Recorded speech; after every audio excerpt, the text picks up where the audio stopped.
பாடுபட்டவனுக்கு 10 வரல, இழுச்சு வாயனுக்கு 20 வரலான கதையா போச்சு.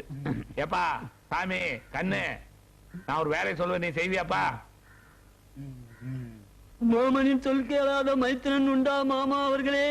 ரொம்ப புல்ல இருக்க வைக்காத. இந்த பார், இந்த கமலை கொண்டு போய் வச்சு ஒரு 1000 ரூபாய் பணம் வாங்கிட்டு வா. மாமா 1000 ரூபாய்க்கு நமக்கு அப்படி என்ன மாமா கஷ்டம் வந்துருச்சு?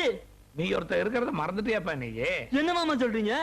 ஒண்ணு இல்ல, இன்னைக்கு கொஞ்சம் கம்மியா சாப்பிடுற, நாளைக்கு ஞாயிற்றுக்கிழமை வேற, உனக்கு மீன் வாங்கணும், முட்டை வாங்கணும், கோழி வாங்கணும், இதுக்கெல்லாம் பணம் வேணுமில்ல. இந்தா. மாமா சொல்றது வாசம் தான். சரி மாமா. மாமா இதெல்லாம் இருக்கட்டும் மாமா. இதெல்லாம் வந்து மாமா மாமா மாமா எல்லாம் தின்னுடாத மாமா.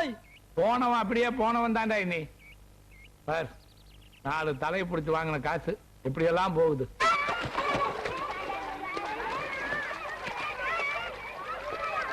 என்ன இங்க உட்கார்ந்திருக்கீங்க? போனேன் ஏவன் எங்க உட்கார்ந்து எப்படி இருக்கு நான் கேக்குறேன்.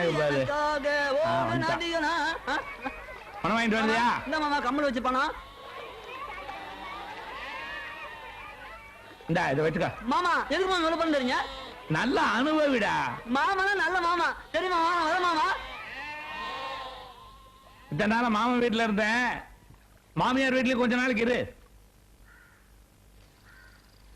நிறுத்துங்க நிறுத்துங்க நிறுத்துங்க. இங்க பாருங்க, 10 பைசாக்கு வக்கில்லாத பையன் பெட்டி கடையை விலைக்கு வாங்கி வச்சு உட்கார்ந்துருக்கிறான்.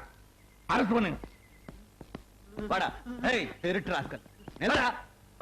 ஐயோ மாமா என்ன மாமா இது? மாமியார் வீட்டுக்கு கூட்டிட்டு போறாங்கடா.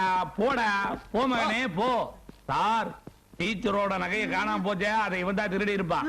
கடைசி வீட்டு கிழவியுடைய லோலா காணாம போச்சே, அதை இவன் தான் திருடி இருப்பான். மிரட்டுற மாதிரி மிரட்டி சாத்துற மாதிரி சாத்துறீங்கன்னா எல்லா உண்மையும் சொல்லிடுவா. கூட்டிட்டு போ.